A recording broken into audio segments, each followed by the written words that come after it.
See Mr. Ararат Mիրզոյանի, Minister for Foreign Affairs of Armenia. Thank you very much, Madam President, Excellencies, members of the Security Council. It is a great pleasure to take part in today's discussions at the UN Security Council, and I thank my dear colleague, External Affairs Minister of India, for the invitation. The Indian presidency has chosen a very timely and important topic for this open debate. International relations, as we have known them, appear to be in transition. Global security crisis that we are all living in heavily affects the functioning of the system of multilateralism. Of course, there can be an opinion to the contrary that malfunctioning of the multilateral system resulted in the situation we are facing today. It is like the story of the chicken and the egg. Thus, I do believe it is more convenient to concentrate on the question of how multilateralism should be reformed based on the lessons that ought to be learned. If I would try to define multilateralism in very simplistic terms, I would call it the ability to reach and follow the commitments based on compromise and agreement, mutual agreement. To find a common ground, we must adhere to the universal red lines on which both-sided approach cannot be tolerated. And these red lines are reflected first of all in the Universal Declaration of Human Rights and the UN Charter. This important open debate will hopefully serve as food for thought in our shared struggle to maintain and improve the multilateral system for the sake of future generations. Mr. President, Armenia is firmly committed to the multilateralism anchored in the purposes and the principles of the Charter of the United Nations, including non-use of force or threat of force and peaceful resolution of disputes.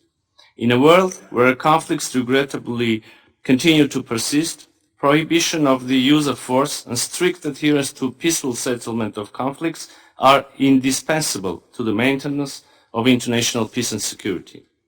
The United Nations must remain resilient to the detrimental practices of imposing unilateral solutions and prioritizing violence over peaceful settlement. Attempts to normalize the use of force in interstate relations, to unleash wars and commit atrocities are incompatible with the core values and objectives of the United Nations and must be unequivocally condemned and rejected at all times. Strengthening the capacities of the UN and those of the Security Council to prevent and respond to such disturbing challenges is crucial for delivering on the objective of upholding international peace and security. Armenia supports efforts, including efforts of India, to reform the institutions of multilateralism and to make the Security Council more inclusive and effective in responding to the current and emerging challenges and threats to the international peace and security. Armenia, dear colleagues, Armenia has witnessed firsthand the effects of the decline of multilateralism. The international community proved unable to prevent the unjustified use of force of Azerbaijan against the people of Nagorno-Karabakh, which resulted in thousands of dead, wounded, and a new wave of displacement. The issue of rights and security of the people of Nagorno-Karabakh is still to be addressed. The people of Nagorno-Karabakh should be able to live in dignity and peace in their own homeland. The decline of multilateralism has manifested also in the inability of the security-mandated OSCE Minsk Group co-chairmanship to fulfill its duties.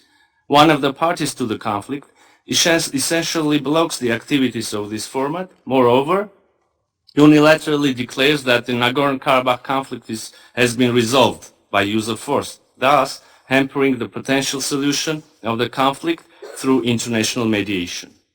In the face of limited interest of the international community, the security challenges in our region only grew. Armenian sovereign territories have been continuously under attack. The last major incident was in September this year, and we requested an emergency meeting of the Security Council to assess the situation in full and to remain seized on the matter. The security situation, I regret to say, has not really seen any significant improvements. Despite the calls of the international community, Azerbaijan continues to keep sovereign territories of Armenia under occupation. We continue to face the growing military rhetoric of Azerbaijan that openly threatens our sovereignty and territorial integrity. 2 years since the cessation of military hostilities in Nagorno-Karabakh, the issue of return and repatriation of the Armenian prisoners of war remains unresolved. The Azerbaijani side continues its manipulations in order to artificially counterbalance the humanitarian issues and to turn the return of the Armenian POWs into a bargaining chip, which is totally unacceptable and should not be tolerated by the international community.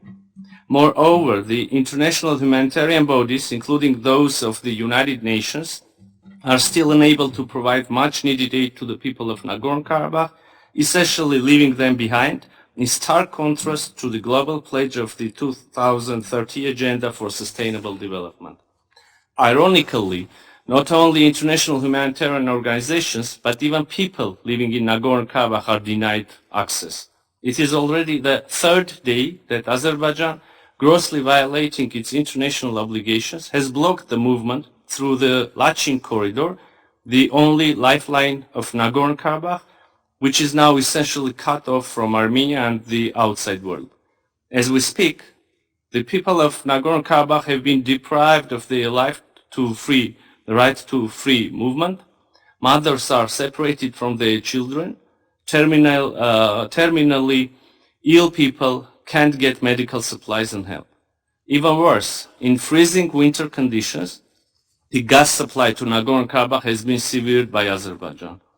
Nagorno-Karabakh, dear colleagues, is facing the imminent threat of food, energy, and overall humanitarian crisis, which, if not addressed urgently, will lead into a catastrophe.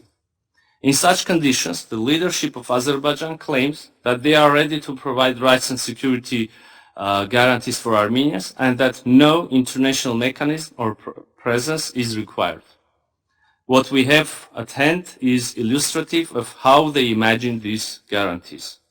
Along with Azerbaijan's refusal to hold dialogue with Stepanakert on their rights and security, this position testifies to the fact that Baku continues pursuing a genocidal policy towards the Armenians of Nagorno-Karabakh. At the beginning of my speech, I highlighted the importance of fulfilling commitments, both in case of Armenia-Azerbaijan normalization process and the issue of Nagorno-Karabakh. Azerbaijan refuses to realize its own commitments that were reached also in multilateral formats. The actions, warmongering rhetoric, and maximalistic approach of the leadership of Azerbaijan puts the chance of reaching peace and stability in the South Caucasus under a serious risk. Mr. President, based on our own experience, we can argue that without effective multilateralism, the world will be devoid of peace and security. Hence, we must all strive to devise better, more efficient modus operandi in order to be able to prevent conflicts, genocides, and other mass atrocities and focus on peaceful, sustainable development. I thank you.